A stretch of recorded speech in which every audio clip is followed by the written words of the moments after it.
Di tempat yang berbeda, kita diperlihatkan seorang pemuda yang sedang menikmati teh, Beo. Dia sedang santai menikmati tehnya, Beo. Nampaknya dia dalam perjalanan, Beo. Dan nampak dia membawa sebuah kotak. Dan kotak itu nampak menyala. Dan diperkenalkan, namanya adalah Renjian. Dan kita kembali lagi ke Chenan yang sudah tertangkap, Beo. Nampaknya Chenan ini sudah tertangkap, Beo. Dan kita dibawa feedback kembali di mana kejadiannya ketika Chenan tertangkap, Beo. Nampak terlihat Tuan Putri bertarung dengan Chenan, Beo. Chenan pun diserang dengan menggunakan es yang berisikan baku-baku di dalamnya. Chenan pun menahan serangan itu, Beo, dengan tenaga spiritualnya, namun tidak mampu menahannya. Dan dia pun terpelanting ke belakang, Beo. Kemudian diserang lagi oleh Tuan Putri, Beo. Di sini Tuan Putri menghina Chenan. Kalau Chenan ini baru praktisi tingkat 1, tentu saja ranahnya di bawah Tuan Putri dan akan mudah dikalahkan oleh Tuan Putri. Terlihat Yuxia menawarkan makanan kepada Huaqian. Huaqian pun langsung meminumnya, Beo. Dan Yuxia mengeluarkan sebuah peta. Ketika melihat peta itu, Chenan pun tercengang melihatnya. Nampaknya si Chenan ini mengerti, Beo. Peta apa itu sebenarnya? Ternyata itu adalah peta kuno teratai peri api, Beo. Di sini Yuxia pun kebingungan dengan melihat peta itu. Nampaknya Yuxian tidak paham dengan isi peta itu karena berisikan tulisan kuno. Dan dia meminta kepada Huaqian untuk memberikan saran untuknya. Tapi Huaqian pun tidak mengerti. Apalagi mengerti tentang peta itu. Dia bahkan tidak mengerti tentang bahasa di negaranya sendiri. Yuxia pun kesal karenanya, Beo. Kemudian mereka mendengar suara dari dalam tenda. Yuxia mengira bahwa suara itu adalah suara tangisan dari Putri. Padahal itu suara ketawa dari Putri yang sedang bermain dengan baku-baku. Mendengar itu pun Chenan pura-pura tidur lagi, Beo. Dan langsung didekati oleh Tuan Putri. Ini si baku-baku malah sendawa. Si Chenan pun mencium bau dari sendawanya. Ini si makhluk kecil ini sedang makan apa tadi? Aduh, aku jadi lapar. Belum makan lagi dari tadi. Gumam si Chenan. Pura-puralah tidur terus-menerus. Biar aku mudah mengoyak-oyak tubuhmu, membuat aku bisa menjadi lega, ujar Tuan Putri. Mendengar itu pun Chenan segera bangun. Aku sudah bangun, aku sudah bangun, aku sudah bangun, ujar si Chenan. Anda Tuan Putri Chu kan? Aku bukanlah orang mesum. Ini hanyalah salah faham, kata si Chenan. Aku bisa membuktikannya. Biarlah naga itu bersaksi untukku, lanjut si Chenan. Kemudian sang putri pun bertanya kepada naga tersebut. Hai naga kecil, apakah kamu mengenalinya? Tidak disangka-sangka ternyata naga itu malah melengos. Dasar juga.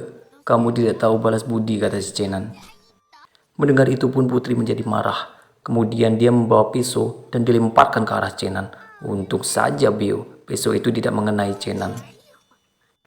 Kemudian Putri Chu ini malah mengeluarkan 3 pisau lagi, Beo, dan mau dilemparkan ke arah Chenan. Seketika saja Chenan bergumam. Di hadapan pisau, aku bagaikan seekor ikan, kata Chenan. Kemudian putri itu pun melempar pisau itu, Beo. Dan Chenan pun berteriak, Beo, teratai peri api, aku bisa membantumu. Tuan Putri pun kaget mendengarnya. Kemudian Tuan Putri itu mendekati Chenan sambil berkata, tidak disangka orang sepertimu bisa mengetahui tentang teratai peri api. Dari mana kamu dapat mengetahuinya? Guruku adalah betapa cendekiawan yang terobsesi dengan pelajaran sejarah kuno, jawab Chenan. Kemudian sang Tuan Putri pun menjadikan Chenan sebagai budaknya. Di sini terlihat 2 makhluk aneh, Beo. Makhluk apa ini? Seperti kayu gitu, Beo. Setelah mereka melakukan perjalanan seharian, akhirnya mereka sampai juga ke tempat tujuan, Beo. Ini nampak kedua makhluk tadi, Beo, mengikuti mereka terus, Beo. Di sini Chenan mau pergi, Beo, karena sudah merasa mengantarkan mereka ke tempat tujuannya. Chenan ingin pergi, tapi dia segera dicegah oleh Tuan Putri Chu. Dan dia diancam mau dijadikannya Kasim, Beo dia. Otomatis saja si Chenan langsung merespon, saya akan mengikuti Tuan Putri Chu selamanya. Di tempat lain kita diperlihatkan seorang pemuda yang sedang berbicara dengan boneka yang mengikuti kelompok Putri Chu tadi. Ini adalah boneka tadi ternyata Beo. Ternyata ini adalah suruhan dari pemuda ini Beo. Kelihatannya juga Beo, pemuda ini adalah pemuda yang ada di dalam kereta tadi, yang sedang membawa sebuah kotak yang berisikan sesuatu tadi Beo, yang bernama Renjian. Dan datang anak buahnya yang sedang melaporkan bahwa Putri Chu sedang melakukan perjalanan, berada di bawah atau di luar kerajaan, dan dia sedang membawa barang yang berharga itu. Di tempat lain kita diperlihatkan Chenan dan kelompoknya sudah sampai pada tujuannya. Ternyata di sini adalah tempat gunung berapi Beo. Sesuai dengan namanya Beo, teratai peri api. Tempatnya pasti di gunung berapi ya. Nampak sesuatu yang berjalan Beo di situ Beo. Apa itu? Kayak seperti ekor ular Beo. Di sini mulai mereka mencari teratai peri api itu. Semua tempat mereka susuri untuk menemukan teratai peri api itu. Itu terlihat bagu-bagu Beo datang. Dan dia menunjukkan bahwa dia telah menemukan di mana teratai peri api itu berada. Nampaknya inilah teratai peri api itu Beo. Putri Chu pun tersima melihatnya. Chenan kembali melihat peta kuno itu.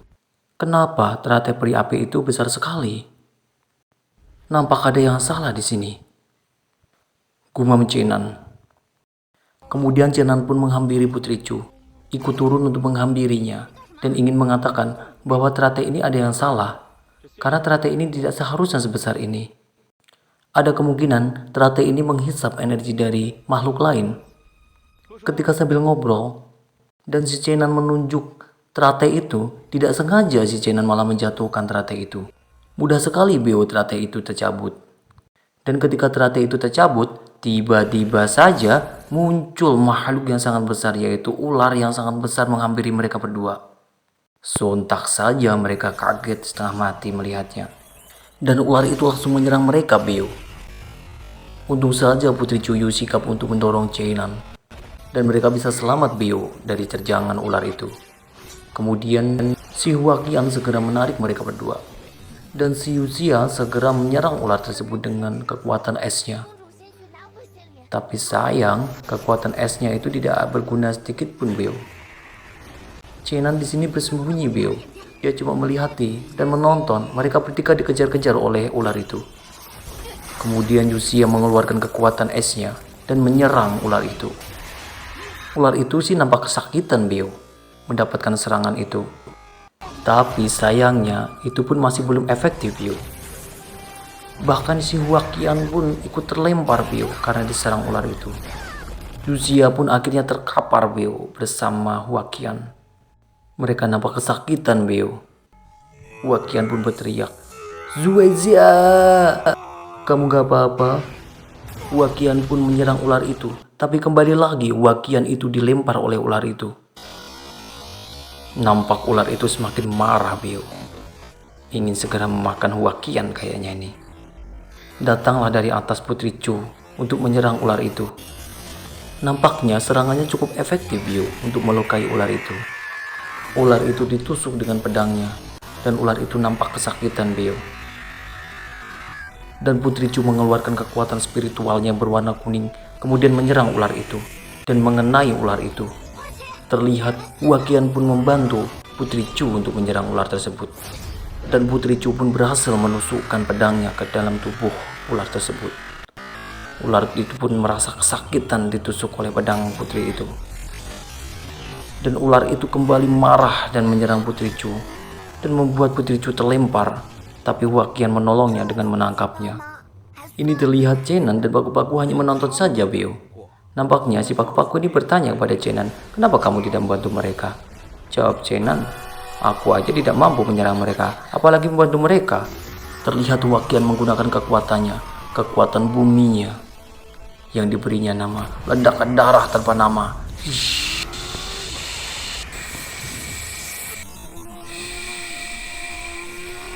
Boom! Mereka beradu kekuatan dengan ular itu. Dan akhirnya ledakan besar pun terjadi Beo. Dan mereka berdua saling terlempar. Huaqian nampaknya kehilangan lengannya Beo di sini. Chenan pun merasa ini sangat buruk, ini sungguh buruk. Dan nampak Yujiya kembali mengeluarkan kekuatannya untuk menahan serangan ular itu. Ular itu pun kembali menyerang. Yukiya pun masih menahan dengan kekuatan esnya. Tapi sayang Beo, kelihatannya aja ini es itu akan segera hancur, dan akhirnya benar-benar hancur Beo. Dan nampak Putri Chu mau ditelan oleh ular itu. Dan di sini Huaqian segera merenggut tangan Putri Chu dan kemudian melemparkannya, dan Huaqianlah yang dimakan oleh ular itu. Waduh, Huaqian ini dimakan ular ini Beo. Nampaknya ular itu cuma mengunyah-ngunyahnya saja Beo, kemudian melemparkannya kembali ke tanah. Mungkin rasanya tidak enak Beo, pahit-pahit gimana Beo.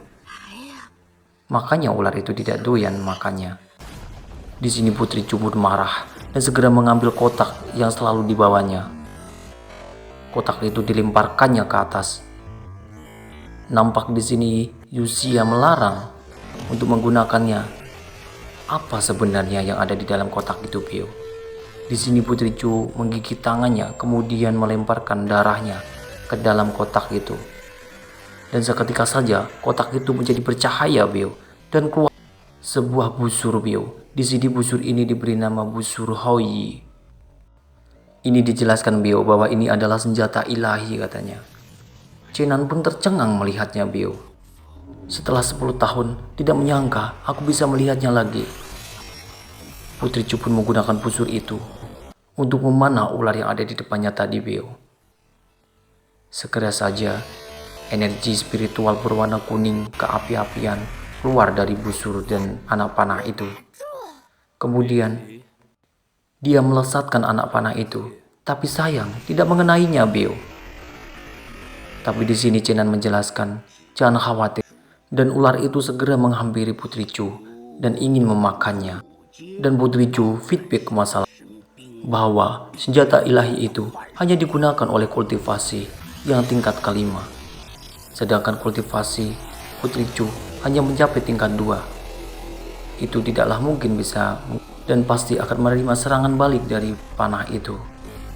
Ternyata inilah yang digunakan oleh Putri Chu untuk menyerang balik ular tersebut, agar panah itu kembali lagi kepadanya, dan ketika ular itu ada di depannya, mengenai ular itu secara langsung dari belakang. Ternyata cara ini cukup efektif Beo. Ular itu tersungkur langsung jatuh ke bawah. Putri Chu pun segera menyuruh Yujiya untuk mengobati Huaqian agar lukanya tidak terlampau parah. Dan Yujiya pun membukukan Huaqian agar darahnya bisa terhenti menetes. Dan ketika mereka sudah merasa aman Beo, ternyata ular itu masih hidup Beo, dan kembali lagi nampak di belakang Putri Chu. Dan dia bertransformasi Beo, dan dia berubah menjadi seekor naga. Sungguh sangat mengerikan di sini. Ular itu benar-benar marah Beo, karena merasa kesakitan telah disakiti oleh Putri Chu yang dengan menggunakan busurnya tadi Beo. Dan kembali lagi Putri Chu berusaha menggunakan busurnya kembali untuk memanah, tapi terlihat dia tidak punya kekuatan lagi Beo untuk menggunakannya. Yujiya pun nampak khawatir dengan keadaan Putri Chu. Kalau Putri Chu itu terus-menerus menggunakan busur itu akan membahayakan hidupnya, pikir dari Yujiya. Tapi di sini nampaknya Putri Chu sudah bertekad untuk melawan naga itu sampai dia mampu mengalahkannya. Kalaupun tidak, tentu saja dia yang mati. Dan tiba-tiba saja Beo, Putri Chu ini merasa lebih kuat untuk menggunakan busur Houyi ini. Dia merasakan ada kekuatan aneh yang membantunya. Kenapa? Ada apa ini? Kenapa aku jadi lebih kuat menggunakan busur ini? Gumam Putri Chu. Setelah dia menoleh, siapakah yang telah membantuku ini? Setelah dia menoleh ke kanan, ternyata yang membantunya adalah si Chenan. Semua orang pun tercengang melihatnya. Kenapa orang itu bisa menggunakan busur Houyi? Dia kan baru tingkat 1.